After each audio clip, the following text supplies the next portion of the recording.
Hey everyone, in the series of first 80 pages of Govind Parekh sir's book, today we will discuss page number 3.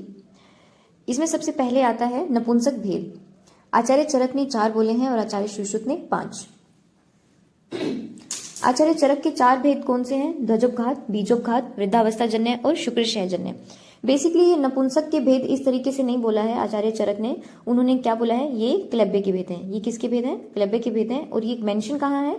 चरक सूत्र 19 के अंदर, जहां पर सभी रोगों के भेदों का वर्णन है, अष्टोत्तरीय अध्याय, उसके अंदर ये मेंशन कर रखा है कि क्लब्बे के 4 भेद हैं: ध्वजोपघात, बीजोपघात, वृद्धावस्थाजन्य और शुक्रक्षयजन्य.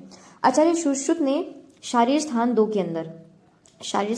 के अंदर ये 5 प्रकार के नपुंसक के भेद बताए हैं. जो 4 हैं उनमें से वो सशुक्र है और एक वो अशुक्र है. 4 सशुक्र कौन से हो गए? असिक्य, सौगंधिक, कुंभिक और ईर्षक. आप ये किस तरीके से याद कर सकते हो? ईर्ष्या से कुंभी आया, ऐसे करके आप याद कर सकते हो. ईर्ष्या से कुंभी आया, ये क्या है? सुश्रुत के 5 नपुंसकता के भेद हैं. उसके बाद क्लब्बे के भेद यहाँ पर ये आ ही गया है. क्लब्बे के भेद आचार्य सुश्रुत की जब बात करते हैं तो उन्होंने 6 बोला है और आचार्य चरक ने जो बोले हैं वो 4. ये यही वाले जो है ध्वजोपघात, वृद्धावस्था, बीजोपघात, शुक्रक्षयजन्य, वो वही आ जाएंगे. जो क्लब्बे का वर्णन आचार्य सुश्रुत ने किया, ये कहाँ पर किया है? ये किया है चिकित्सा स्थान 26 के अंदर. सुश्रुत चिकित्सा 26 के अंदर ये 6 क्लब्बे के भेद उन्होंने बताए हैं. कौन कौन से हैं? मानसिक, शुक्रक्षयजन्य, अतिमैथुनजन्य, शुक्र अवरोधजन्य और मेढ्र रोगजन्य सहज. इसमें जो शुक्र अवरोधजन्य है, शुक्र वेग अवरोधजन्य, ये बेसिकली इसको ब्रह्मचर्य जन्य इस तरीके से मेंशन किया है वहां पे. आचार्य चरक के 4 हैं, ये हम पहले देख के आ चुके हैं. अब इसके बाद आता है बल वृद्धिकर भाव. बल वृद्धिकर भाव 13 है और शरीर वृद्धिकर भाव कितने हैं? आचार्य चरक ने 4 बोले हैं. वो 4 कौन से हैं? एक तो है कालयोग, एक है स्वभाव संसिद्धि, फिर उसके बाद है आहार सौष्ठव, और चौथा कौन सा है? अविघात. इनमें से जो ये स्वभाव संसिद्धि वाला है, ये बल वृद्धिकर भाव में भी आता है और शरीर वृद्धिकर भाव में भी आता है आचार्य चरक के अकॉर्डिंग. तो 4 शरीर वृद्धिकर भाव कौन से हो गए? कालयोग, स्वभाव संसिद्धि, आहार सौष्ठव और अविघात. अब उसके बाद आते हैं आहार परिणामकर भाव. ये अष्टांग हृदय में ऐसा वर्णित नहीं है, लेकिन आचार्य चरक ने आहार परिणामकर भाव कितने माने हैं? 6 माने हैं. वो कौन कौन से हैं? एक है ऊष्मा यानी कि गर्माहट यानी कि अग्नि तत्व, फिर आता है वायु यानी कि वात तत्व, फिर आता है क्लेद, इसको हम कफ से याद कर लेंगे. तो ये वात पित्त कफ टाइप, मतलब याद करने का एक तरीका बता रही हूं मैं. ऊष्मा, वायु, क्लेद, ये हमारा वात पित्त कफ से थोड़ा कोरिलेट हो रहा है. उसके बाद आता है हमारा कौन सा? स्नेह, काल और संयोग.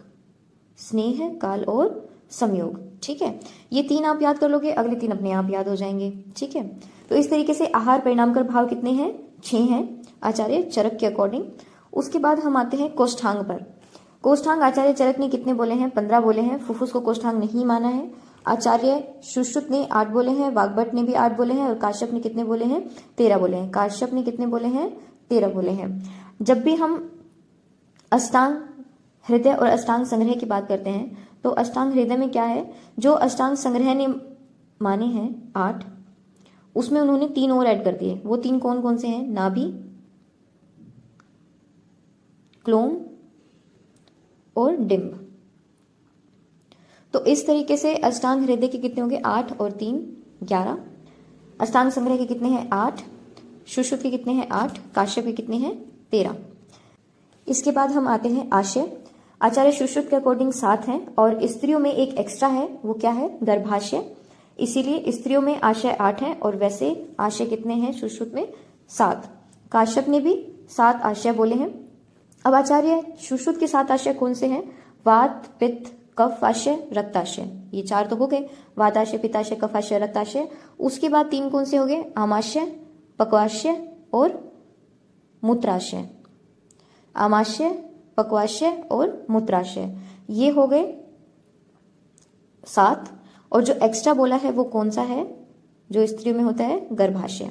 तो इस तरीके से आचार्य सुश्रुत के 7 आशय यहाँ पर हो गए, वाताशय, पित्ताशय, कफाशय, रक्ताशय, आमाशय, पक्वाशय, मूत्राशय, और एक जो स्त्रियों में एक्स्ट्रा होता है वो कौन सा है, गर्भाशय। उसके बाद जब आचार्य काश्यप की बात करते हैं तो उन्होंने कौन कौन से बोले हैं, वो मल, मूत्र, कृमि, कफ, आम, वायु, पक्वाशय, इस तरीके से उन्होंने मेंशन किया है। अब हम त्वचा के भेद पर आते हैं। त्वचा के भेद आचार्य चरक, अष्टांग संग्रह और काश्यप। आचार्य चरक, अष्टांग संग्रह और काश्यप, इन्होंने कितने बोले हैं, 6 बोले हैं। सुश्रुत ने कितने बोले हैं, और अष्टांग हृदय ने 7 और 7 इस तरीके से बोला है, और मॉडर्न में भी कितना है, 7 त्वचा के भेद हैं। आचार्य सुश्रुत के जो 7 भेद हैं वो कौन से हैं, वो सबको याद होने चाहिए। एक होता है अवभासिनी, फिर आता है लोहिता, फिर आता है श्वेता, ताम्रा, उसके बाद आता है वेदिनी, रोहिणी और मासधरा। मैंने किस तरीके से याद किया था, मैंने याद किया था अल, श्वेता, वर्मा, इस तरीके से ना, अल, एक मिनट, अल, फिर श्वेता का तो नाम ही श्वेता है, श्वेता, और फिर वर्मा, ठीक है। अ से अवभासिनी, लोहिता, श्वेता, ताम्रा, फिर वेदिनी, रोहिणी और मासधरा। इस तरीके से आचार्य सुश्रुत के 7 त्वचा के भेद यहाँ पर हो जाते हैं। फिर उसके बाद आता है धमनियां। आचार्य चरक ने कितनी बोली हैं, 200, और आचार्य सुश्रुत ने 24। आचार्य सुश्रुत की 24 कौन सी थी, 10 ऊर्ध्वगामी, 10 अधोगामी और 4 तिर्यकगामी। इस तरीके से 24 धमनियां आचार्य सुश्रुत की होती हैं। अब हम चलते हैं कुष्ठ के भेदों पर। कुष्ठ आचार्य चरक ने कितने बोले हैं, 7, 8 असंख्य। आचार्य सुश्रुत ने 18 और भेल ने भी 18। अब आचार्य चरक ने 7 कहां पर बोले हैं, जब सूत्र स्थान हम पढ़ते हैं 19वां चैप्टर, तो वहां पर 7 कुष्ठ के भेद आते हैं। जब हम चिकित्सा स्थान पढ़ते हैं तो वहां पर 7 प्लस में 11, यानी कि 7 महाकुष्ठ और 11 शूद्र कुष्ठ, टोटल कितने हुए, 18। और जब हम निदान स्थान पढ़ते हैं तो वहां पर क्या है, असंख्य वर्ड का भी यूज किया है, ठीक है। इसके बाद आचार्य सुश्रुत के 18 हैं। आचार्य भेल ने 18 बोले हैं, 9 साध्य और 9 असाध्य, इस तरीके से उन्होंने बोला है। अब हम आते हैं उन्माद के भेद पे। जब भी भेदों की बात आती है तो, और अगर आचार्य चरक की बात आती है तो मोस्टली क्वेश्चंस में आंसर चैप्टर 19 चरक सूत्र 19वें अध्याय से भेदों के लिए जो लगेगा क्वेश्चन वो इसी चैप्टर से लगेगा। तो जब हम बात करते हैं उन्माद की, तो उन्माद में आचार्य चरक ने 5 बताए हैं, 19वें चैप्टर में ये मेंशन है। 5 कौन से, वात, पित्त, कफ, सन्निपातज और आगंतुज। जब आचार्य सुश्रुत की बात करते हैं उन्होंने एक विषज को एक्स्ट्रा बोल दिया है। माधवकर ने वही जो सुश्रुत ने बोले हैं वही माधवकर ने भी बताए हैं। अब हम आते हैं शोथ के भेदों पर।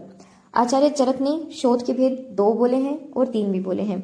जब हम कौन सा चैप्टर, 19th चैप्टर पढ़ते हैं, चरक सूत्र 19वां अध्याय, तो उसके अंदर शोथ के भेद में 3 आते हैं। आपके लिए आज का क्वेश्चन है कि ऐसे कितने वो रोग हैं जिनके भेद 3 बोले हैं आचार्य चरक ने 19वें अध्याय में। निमोनिक मैंने जिस तरीके से याद किया था, किशोर करके याद किया था, किशोर, मैंने इतना हिंट दे दिया है। अब आप मुझे बताएंगे कि कौन से रोग हैं जिनके भेद 3 बोले हैं आचार्य चरक ने सूत्र स्थान 19वें अध्याय में। चलिए वापस आते हैं हम शोध पे। अब आचार्य सुश्रुत ने कितने बोले हैं, 2 भी बोला है, 5 भी बोला है और 6 भी बोले हैं। वाग्भट ने भी 3 और 9 बोले हैं, माधवकर ने 9 बोले हैं। अब हम चलते हैं ग्रंथि भेद पर। आचार्य चरक ने 6, आचार्य सुश्रुत ने 5 और वाग्भट ने 9 बोले हैं। आचार्य चरक ने 6 कौन से बोले हैं, 3 तो हमारे हो गए वात पित्त कफ वाले, उसके बाद आ जाएगा एमएसएम। मेरा यूजी कॉलेज जो था वो एमएसएम था, ठीक है। तो मैंने इस तरीके से याद किया था एमएसएम, यानी कि मासज, मेदोज और सिराज। मासज, मेदोज और सिराज। इस तरीके से आचार्य चरक के 6 ग्रंथि के भेद हो गए। जब हम आचार्य सुश्रुत की बात करते हैं तो आचार्य सुश्रुत ने कौन सा एक नहीं माना है, मासज, मासज वाला एक नहीं माना है। उन्होंने सिर्फ क्या बोला है, वात पित्त कफ, सिराज और मेदोज, यानी कि ये 2 माने हैं, मासज को नहीं माना है। ये आप अच्छे से याद रखेंगे, कंफ्यूज नहीं होना है। आचार्य चरक ने मास को माना है, आचार्य सुश्रुत ने नहीं माना, इसीलिए आचार्य सुश्रुत के 5 चले गए। जब हम आचार्य वाग्भट की बात करते हैं तो उन्होंने चरक को 6 और अपना 3 एक्स्ट्रा बोले हैं, कौन से? अवर, यानी कि अस्थिज, व्रणज और रक्तज। अस्थिज, व्रणज और रक्तज। अगर आपको ये वीडियो अच्छी लगे इसे लाइक करें, शेयर करें, चैनल को सब्सक्राइब करें। Thanks for watching.